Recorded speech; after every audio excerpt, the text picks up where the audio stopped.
नमस्ते गुरु जी। नमस्ते डॉक्टर सत्येंद्र जी। आप एक सवाल पूछ रहे थे, जिसकी जितनी आबादी उसकी उतनी भागीदारी। ये कुछ गुंडे लुच्चे लफंगे जो हमारे देश को तोड़ना चाहते हैं, बांटना चाहते हैं, राजनीति रोटियां सेकना चाहते हैं, हमारे जनता को भ्रमित कर रहे हैं। डॉक्टर सत्यनारायण, मैं आपको बहुत ही गौरवान्वित ढंग से कहना चाहता हूँ कि मैं पूरे संविधान को मास्टरी किया हूँ। मैं अम्बेडकर की तरह संविधान लिखा नहीं, लेकिन संविधान के सारे आर्टिकल्स का मास्टरी है मुझे। ये देश क्या है ना, जनता है केवल, यहाँ केवल नागरिक है। और उसमें क्लियर लिखा हुआ है, no discrimination on the basis of caste, creed, race and religion. यहाँ कभी भी जाति, धर्म, मजहब, क्षेत्र की बात होनी ही नहीं चाहिए।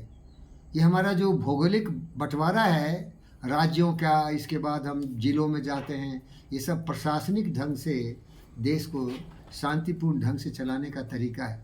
लेकिन ये गद्दार हमारे देश को जाति, धर्म, मजहब, क्षेत्र में बांट रहा है। यहाँ केवल हिंदुस्तानी होने चाहिए, यहाँ के लोग केवल भारतीय होने चाहिए। ये भारत के नागरिक हैं और हर नागरिक को बराबर का अधिकार होने चाहिए। यहाँ ये नहीं है कि किसी को आरक्षण कर दो और किसी जाति के नाम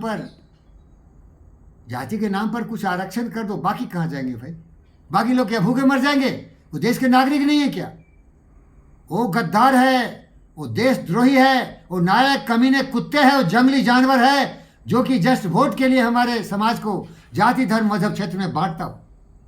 यहाँ सबका बराबर अधिकार है, सबको रोटी, कपड़ा, मकान मिलना ही चाहिए, सबके हित की बात करना पड़ेगा।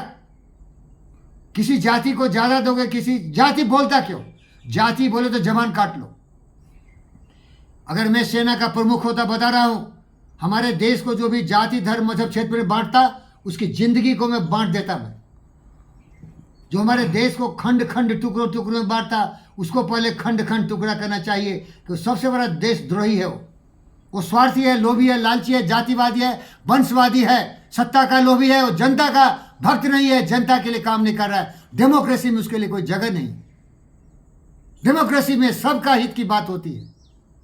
हमारा दोस्त इब्राहिम लिंकन ने डेमोक्रेसी की परिभाषा दिया था, democracy is a government of the people, by the people, for the people. यहाँ केवल जनता होता है, केवल यहाँ के लोग होते हैं, सब बराबर होते हैं, सब बराबर होते हैं।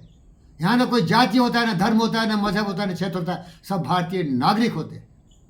सबको बराबर का अधिकार है, सबको रोटी, कपड़ा, मकान होने चाहिए। जो इब्राहिम मैस्लो ने कहा, आपका फिजियोलॉजिकल नीड सबका होना चाहिए, नहीं तो गद्दार सत्ता में रहने का अधिकार ही नहीं है। क्या उसको मैं मौज करने के लिए भेजा हूं? क्या वो चीफ मिनिस्टर हो, प्राइम मिनिस्टर हो, क्या वो मौज करने के लिए गद्दार गया हुआ? वो जनता का सेवक है। गद्दी खाली करो, जनता आती है। हमारा दोस्त दिनकर ने कविता लिखा, जनता का शासन है ये। यहाँ सब बराबर है, सबको अधिकार है, बराबर का अधिकार है। आरक्षण कभी भी नहीं होनी चाहिए, सबको सुरक्षित होना चाहिए। आरक्षण क्यों देते हो? क्यों देते हो आरक्षण? क्योंकि तुम सबकी आवश्यकताओं को पूर्ति नहीं करते हो, तुम्हारी कमजोरी है। सबको रोटी मिलेगा तो क्या रोटी आरक्षण कर दोगे? किसी के घर में 10 बच्चे हों तो बोलेगा ये बड़े बच्चे हैं, इनको खाना दो, बाकी को भूखे मार दो। आरक्षण मुटना चाहिए। आरक्षण के बाद किसी को जितना सुरक्षा देते हो सबको दो, सबको मिलना चाहिए बराबर का अधिकार। उसके लिए तपस्या करो। वो गद्दी पर बैठ के चीफ मिनिस्टर, प्राइम मिनिस्टर बन के मौज मत कर साले। गाली नहीं दे रहा हूं तुम्हें, सावधान कर दे रहा हूं। तुम जनता के लिए चुने हुए, उनके प्रतिनिधित्व करने वाले हो। अगर हमारी जनता भूखी है, तुम्हें शर्म आनी चाहिए। अगर जनता परेशान है, तुम्हें शर्म आनी चाहिए, क्योंकि तुम हेड ऑफ द फैमिली हो। तुमने ये कांटे का ताज पहना है, नो कि ये राज ताज पहना है, राजशाही का। लेकिन देश में यही हो रहा है सतीवा। ये आरक्षण करके हमारे लोगों को बांटते हैं, लोभ लाड में जा पाते। देशभक्त नहीं है, सब गद्दार है। देशभक्त होते थे सुभाष बोस, चंद्रशेखर। बिना लोभ लालच के देश की सेवा करना है तो कुर्बानी करो। कुर्बानी का ये पद है, पोजीशन है। तो प्यारे दोस्तों, मैं यही बताना चाहता हूँ कि आप मेरी भाषा को समझिए। ये देश हर जनता का है, इसको जाति, धर्म, मजहब, क्षेत्र में नहीं बांटिए। इसको आरक्षण की भी जरूरत नहीं है, सबको सुरक्षित करिए। मैस्लो का जो सिद्धांत है, फिजियोलॉजिकल नीड्स, रोटी, कपड़ा, मकान, घर द्वार जितना है, इसको सुरक्षा प्रदान करिए। सेफ्टी सिक्योरिटी नीड्स दीजिए, सोशल नीड्स दीजिए, सबका परिवार हो, सबकी पत्नी हो, सबका पति हो, सबके बाल बच्चे हो, और इसके बाद इसको इतना तो सबको होनी चाहिए। क्या है तस्लीम आप बोलिए? फिजियोलॉजिकल नीड्स सबकी आवश्यकता है। रोटी कपड़ा मकान सबकी आवश्यकता है। सेफ्टी सिक्योरिटी सबके लिए चाहिए। सोशल नीड्स सबके लिए चाहिए। इसमें कंप्रोमाइज जो करे वो गद्दार है। अब देखो, हाँ देश गरीब है, अगर देश गरीब है, अगर परिवार गरीब है, तो जितना भी सदस्य है सब खाता है, उसी में बांट के खाता है ना भाई, है कि नहीं?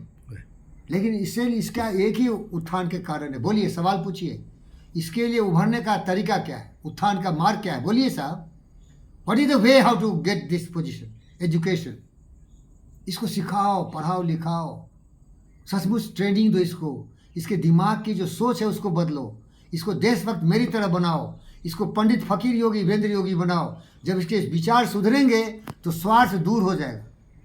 जहाँ दया तहाँ धर्म है, जहाँ दया धर्म है, जहाँ दया तहाँ धर्म है, जहाँ दया धर्म है, दयालु बनाओ सबको।